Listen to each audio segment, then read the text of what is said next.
कोई पिछले जन्म किए अच्छे कर्म, मुझे जैनी कुल परिवार मिला। अरिहंत प्रभु की शरण मिली, अरिहंत प्रभु की शरण मिली। संतों मुनियों का प्यार मिला, मुझे जैनी कुल परिवार मिला। कोई पिछले जन्म किए अच्छे कर्म, मुझे जैनी कुल परिवार मिला। दुनिया में देव हजारों हैं, पर बीत रागी तो कोई नहीं, पर बीत रागी तो कोई नहीं। कोई पिछले जन्म किए अच्छे कर्म, मुझे जैनी कुल परिवार मिला। सभी को मेरा जय जिने।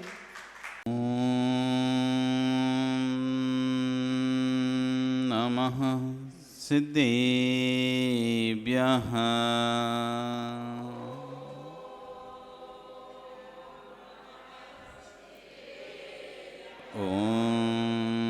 नमः सिद्धेभ्यः।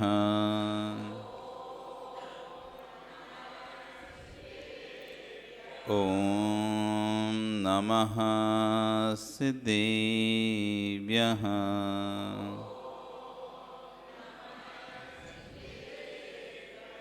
मोक्षमार्गस्य नेतारं वेतारं कर्मभूवृतां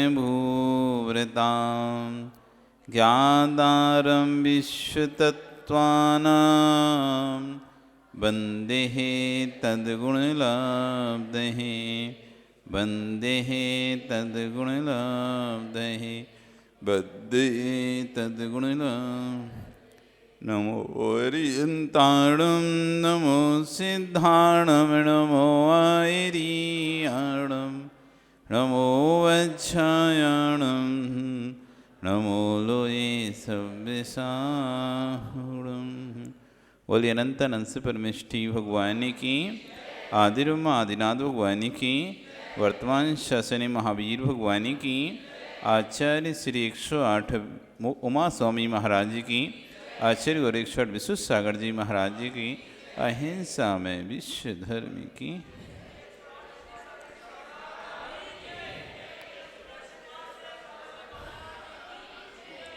दो बंधु विगत कई दिनों से ज्ञानावर्णी दक्षिणावर्णी करबंद के आश्रमों के कारणों को समझ रहे थे। आज और कारण जो कि दक्षिणावर्णी कर्म में बंध के कारण बनते हैं, ऐसे कौन कौन से कार्य हैं जिनसे हमको दक्षिणावर्णी कर्म का बंध होता है। जिनकी आंखें कमज़ोर हो रही, जिनको चश्मा चढ़ रहा है, जिनको आंखों से दिखाई देना कम हो रहा है, नज़र कमज़ोर हो रही है, ये दक्षिणावर्णी कर्म को होते हैं। जिनकी आज भी बुढ़ापे में आंखें अच्छी हैं, चश्मा ही नहीं लगा, मस्त दिखाई दे रहा है, इनका दक्षिणावर्णी कर्म का बंध कम है।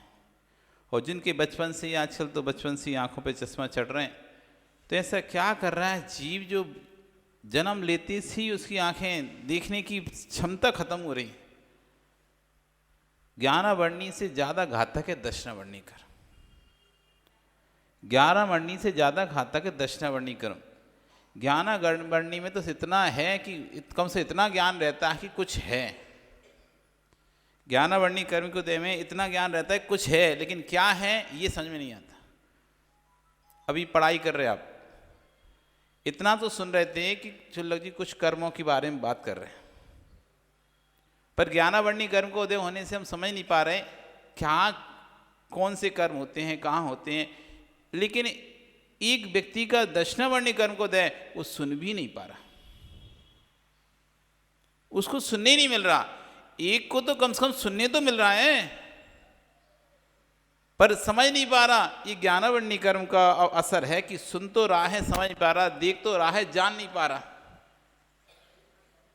सुन तो रहा है, समझ नहीं पा रहा, देख रहा है, जान नहीं पा रहा कि क्या है क्या नहीं। देख रहा कुछ है, इतना उसे पता है कि कुछ है, इतना पता है कि कुछ चल रहा है, कुछ बात हो रही है, कोई ज्ञान की बात हो रही है, लेकिन समझ में नहीं आ रहा ये ज्ञानावर्णी कर्म यहाँ पर काम करता है। लेकिन दक्षिणावर्णी कर्म तो ना तो देखने देता ना सुनने देता, कान खराब हो जाता है व्यक्ति का। जब आवाज आएगी नहीं तो ज्ञान कैसे करेगा, जब दिखेगा नहीं तो ज्ञान कैसे करेगा, क्या है क्या नहीं है, काला है, नीला है, पीला है, दोहरा है, सफेद है, ये तो तब पता चलेगा जब हम उसे देखेंगे। जब देख ही नहीं पाएंगे तो काला नीला पीला का कैसे पता चलेगा, सुन ही नहीं पाएंगे तो क्या बोल रहा है ये कैसे पता चलेगा, चख ही नहीं पाएंगे तो ये बता ही नहीं पाएंगे कौन सा स्वाद है, सूंघ ही नहीं पाएंगे तो बता ही नहीं पाएंगे कौन सी गंध है। कर्म स्वतः ही अपने आप पता नहीं चलेगा ना। ये कर्म अपने अपने ज्ञानावर्णी कर्म से ज्यादा घातक है दक्षिणावर्णी कर्म। एक तो आपको मंदिर में भगवान समझ में नहीं आ रहा है दूर से कि कौन से भगवान है, कौन सा चिन्ह है, और एक आपको मंदिर में ही घुसने नहीं मिल रहा। मंदिर में घुसने नहीं मिला तो भगवान ही नहीं दिख पा रहे, चिन्ह क्या देखोगे। तो दक्षिणावर्णी कर्म का काम ऐसा ही है, वो अंदर ही नहीं घुसने देता, बात को पल्ले ही नहीं पड़ने देता। जब सुनने ही नहीं देगा तो समझोगे क्या, देखने ही नहीं देखा तो निर्णय करोगे क्या। उस दक्षिणावर्णी कर्म का बंध के आज कुछ कारणों में सबसे पहला है दीव सास गुरु से मास्टरी करना। जो दीव सास गुरु से मास्टरी ईर्ष्या भाव रखता है, धर्म से जैसे ईर्ष्या होती है, ये मत समझना कि जैन कुल में पैदा होने से हर व्यक्ति धर्म के प्रति अनुराग होता हो। जैन कुल में भले पैदा होता है लेकिन उसे जैन धर्म से ईर्ष्या होती है। नहीं मानता भगवान भगवान को, नहीं मानता गुरुओं को, कोई भगवान नहीं, कोई गुरु नहीं, अपने में मस्त रहता है, ना उसके से आता कामों में ना कोई मतलब ही नहीं रहता। जैन कुल में उत्पन्न होने वाले कोई मतलब नहीं रहता, ईर्ष्या और करता है, जलन और होती है। तो जो व्यक्ति दीव गुरु सास से ईर्ष्या कर रहा है, जलन कर रहा है, विद्वेष कर रहा है, ऐसा व्यक्ति दक्षिणावर्णी कर्म का बंधक होता है। और दर्शन में अंतराय करना, किसी को देखने में यदि हम बाधक बनते हैं तो हम तीव्र दक्षिणावर्णी कर्म का बंध करते हैं। इसलिए उस दिन हमने बोला था ऐसे खड़े होकर दर्शन करो, ऐसे खड़े होकर मार्जन करो जिससे किसी को आपके द्वारा दर्शन में बाधा ना पड़े। घंटों घंटों वेदी पर मत बैठे रहो, घंटों घंटों मार्जन मत करो, जल्दी से ऐसी साइड से खड़े होकर मार्जन करो। रखना है बस जल्दी से रखे और फिर पीछे सड़क गए। पैर छूने गए तो वहां पे पड़े खड़े मत रह जाओ, पकड़ के चिपक के खड़े हो गए वेदी से, मूर्ति से हटे ही नहीं रहे। 2 मिनट तक, 3 मिनट तक, 5 मिनट तक वहीं खड़े हो गए, नहीं आंख बंद करके खड़े हो गए। अरे तुम तो यहाँ पकड़ के खड़े हो गए अंगूठा। कितने लोगों को अंतराय, आप दर्शन में बाधक बन गए। इसलिए फटाक से बस 1 सेकंड दर्शन करे साइड। मेरे कारण किसी को दर्शन में अंतराय पड़ेगा तो तीव्र दक्षिणावर्णी कर्म का बंध बनेगा। ना तो ऐसे स्थान पे खड़े हो जहां से दूसरे को दर्शन में बाधा आए, नहीं तो हम भावुकता में अपना बस चले आते हैं और जाके खड़े हो जाते हैं सीधे। हमें पता नहीं चलता हमारे पीछे भी कितने लोग बैठे हुए हैं, हमारे पीछे भी कितने लोग दर्शन कर रहे हैं भगवान के, उसको हमें बोध नहीं है। तब बस हम तो घुसे सीधा और आके खड़े हो जाते हैं। ये भी नहीं देखते कि हमारे खड़े होने से किसी को बाधा तो नहीं हो रही। इसलिए जब भी मंदिर आओ, मंदिर प्रवेश करो, जहाँ भी खड़े हो तो अगल बगल में आजू बाजू में देख लेना चाहिए। कोई पहले से तो नहीं बैठा उस स्थान पर जिसके कारण से हम खड़े हो गए और उसके कारण से उसको बाधा हो रही हो, तो साइड होके खड़े हो जाओ। थोड़ा इस तरह से खड़े हो जाओ जिससे कि उसको किसी प्रकार की बाधा ना हो। नहीं तो आप दक्षिणावर्णी कर्म का बंद करेंगे, क्योंकि बैठने वाला तो पहले से बैठा हुआ था, बैठने वाला पहले से बैठा हुआ था। आपके खड़े होने के बाद आपके पीछे नहीं बैठा, वो पहले से बैठा था, आप आके बाद में खड़े हो गए। इससे उसको पूजा करने में, भगवान को देखने में बाधा आ रही है, तो ये आप दक्षिणावर्णी कर्म का बंद कर लें। और कोई व्यक्ति यदि ऐसे स्थान पर पूजन करने बैठ जाता है जिससे लोगों को दर्शन करने में बाधा हो रही है, बार बार पीड़ा हो रही है, बार बार दिक्कत होती है, तो वो व्यक्ति भी दक्षिणावर्णी कर्म का बंद करना, क्योंकि उसके कारण से लोगों को ऐसा पूरा घूम के जाना पड़ रहा है।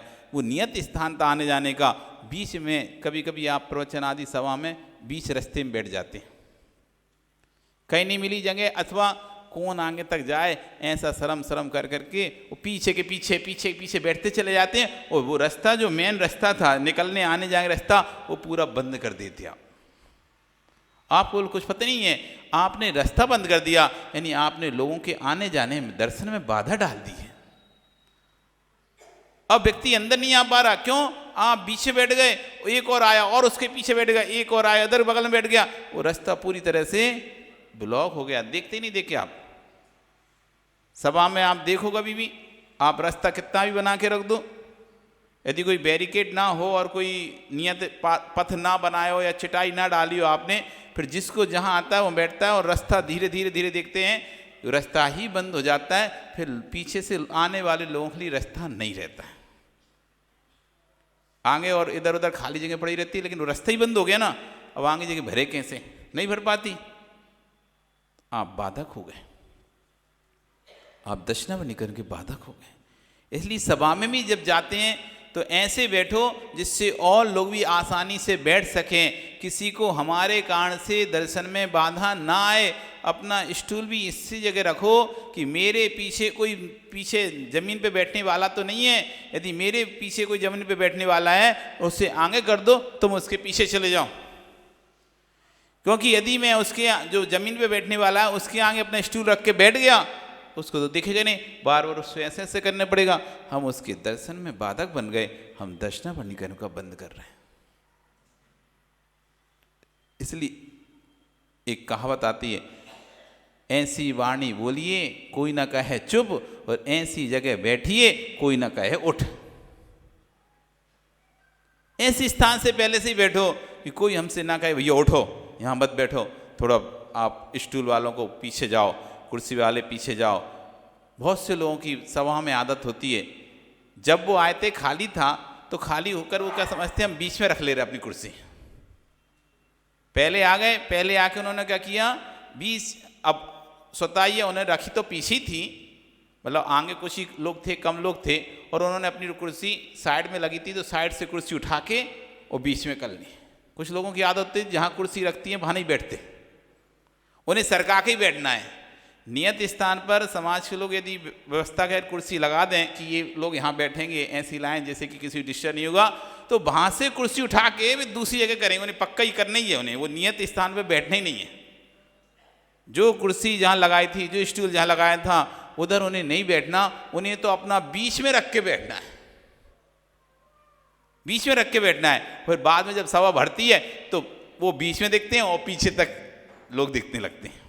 अब उससे हटाओ, सो वो कहता है मुझे दूसरी जगह कहाँ जाऊँगा, पीछे जाना दिक्कत होगी, तो फिर वो बैठा रहता है और लोगों को दिक्कत होती रहती है। और होता क्या है, उसके पीछे से पूरी जगह खाली छूटती चली जाती है, अव्यवस्थाएं होती हैं, लोगों को दिक्कत होती है।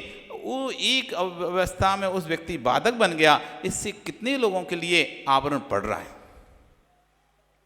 कितने लोग बैठ सकते थे उस स्थान पर, एक के देखा देखी दूसरे ने बीच में रख ली, दूसरे के देखा देखी तीसरे ने बीच में रख ली, पता चला कि नीचे जमीन पे बैठने वाले, बीच में कुर्सी, और फिर भी जमीन पे बैठने वाले आ गए।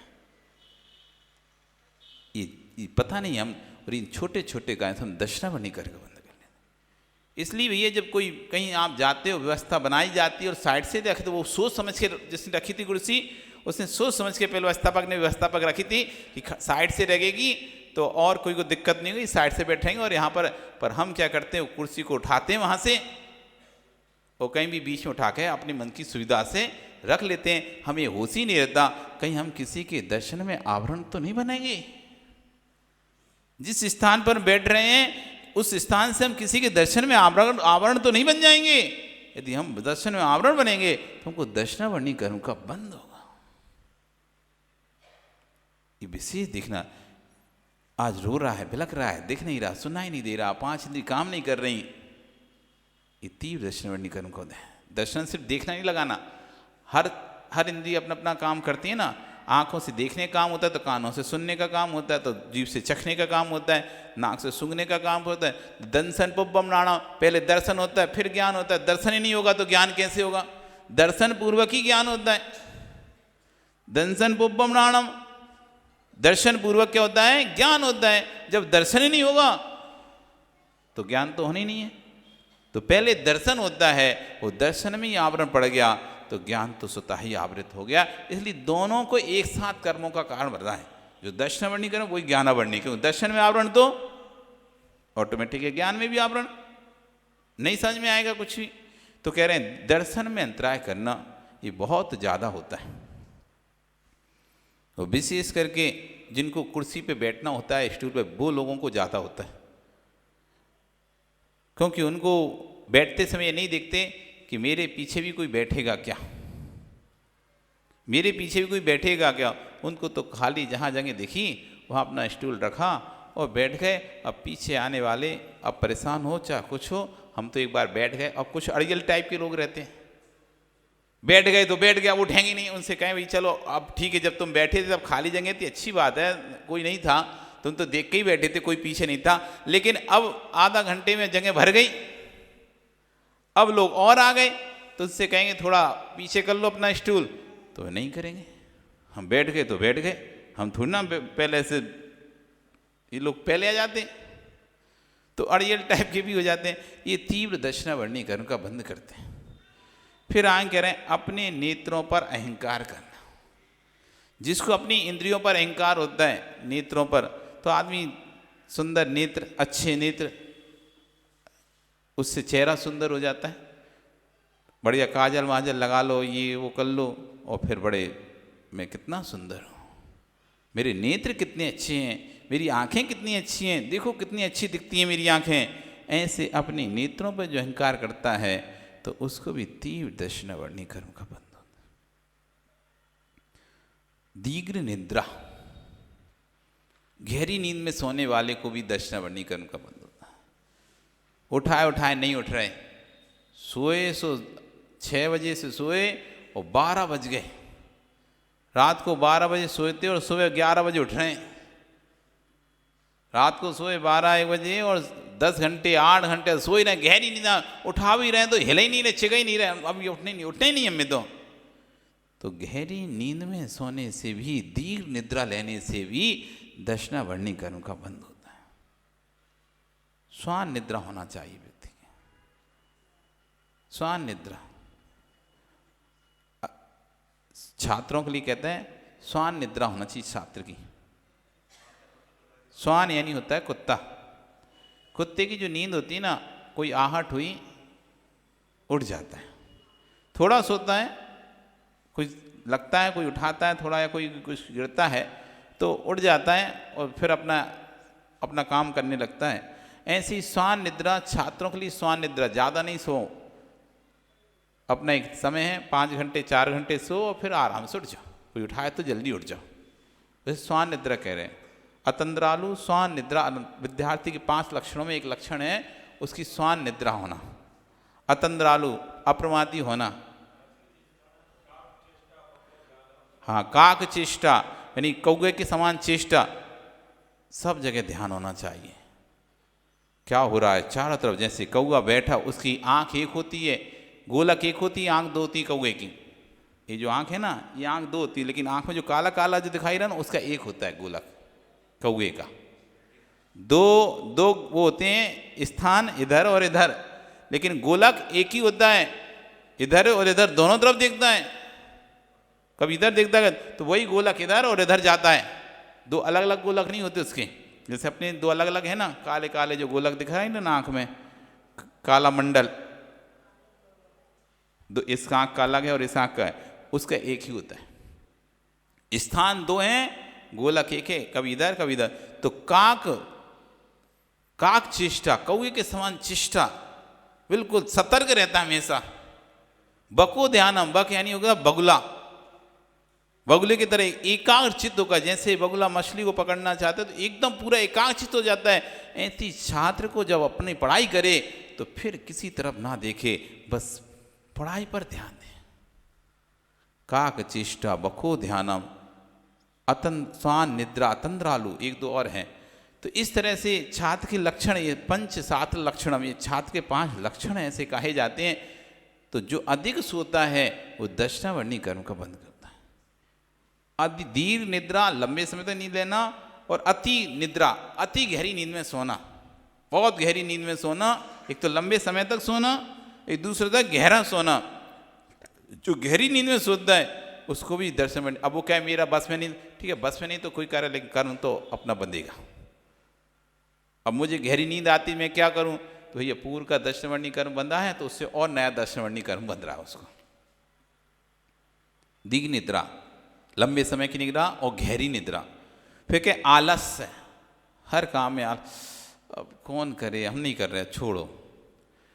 हर काम में, खाने में आलस, पीने में आलस, सोने में आलस, पढ़ने में आलस, धर्म कार्य करने में आलस। हर क्रिया में जो आलस करता है, आलस्य करता है, चाहे घर की क्रियाओं में आलस करे, चाहे धार्मिक क्रियाओं में, ऐसा किसी क्रिया में जो आलस कर रहा है ना, वो दक्षिणावर्णी कर्म का। क्योंकि दक्षिणावर्णी कर्म सिर्फ धर्म स्थानों पे नहीं बनते, कर्म तो सब जगह बन रहा है ना। ऐसा नहीं सिर्फ मंदिर में कर्म बनता हो, 24 घंटे जहाँ भी आप हो वहाँ कर्म बन रहा है। तो आलस तो कहीं भी करोगे, जहाँ भी तुमने प्रमाद किया, आलस किया, भाई कर्म अपना तैयार है, दक्षिणावर्णी बन जाएगा। फिर कह रहे हैं सम्यक दृष्टियों में दोष देना। जो धर्मात्मा हैं उनकी बुराइयां करना, जो धर्मात्मा हैं सम्यक दृष्टि श्रावक हैं उनकी बुराइयां करना, किसी दूसरे के पास जाकर उनके बारे में उल्टा सीधा बोलना, इससे भी उससे दक्षिणावर्णी कर्म का बंध होता है।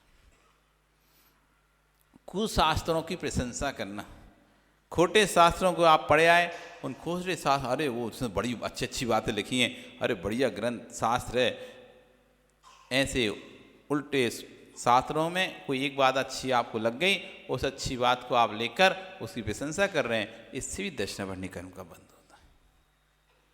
और कह रहे हैं मुनियों में जुगुप्सा आदि करना, गिलानी भाव करना, अरे कैसे, हमको तो बिल्कुल पसंद ही नहीं आते, ऐसे रहते, वो तो वैसे रहते हैं, हमको तो गिलानी होती है देखकर उनको।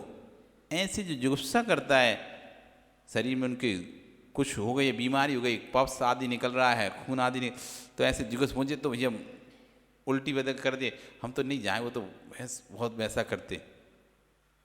इस तरह किसी प्रकार से उनसे गिलानी भाव कर रहे हैं, तो इससे भी आपको दक्षिणावर्णी कर्म का बंध होता है। ये सब दक्षिणावर्णी बंध के कारण है। और दक्षिणावर्णी का बंधा तो ज्ञानावर्णी का स्वतः ही बंद हो जाएगा। क्योंकि जब दर्शन नहीं होगा तो ज्ञान कैसे होगा? जब देखोगे नहीं तो जानोगे नहीं, देखने में नहीं आएगा तो जानने में कैसे आएगा? तो ज्ञानावर्णी का ही, तो जो दक्षिणावर्णी कर्म के आश्रम हो गए तो वही ज्ञानावर्णी कर्म के आश्रम हो जाते हैं। इसलिए हमें ये कार्य नहीं करना चाहिए। जिन कार्यों से दक्षिणावर्णी कर्म का बंद हो, ज्ञानावर्णी कर्म, उनसे बचने की कोशिश करना चाहिए। सभा में बैठने में, मंदिर में आने में, दर्शन करने में, इन कार्यों में भी हमको ध्यान रखना चाहिए कि हमको किसी प्रकार का दक्षिणावर्णी कर्म का मंदिर में तो कम से कम बंद ना हो। आपका समय हो गया, कल फिर आओगे, पर्याय रही तो फिर चर्चा करेंगे। बोली भगवान महावीर स्वामी की।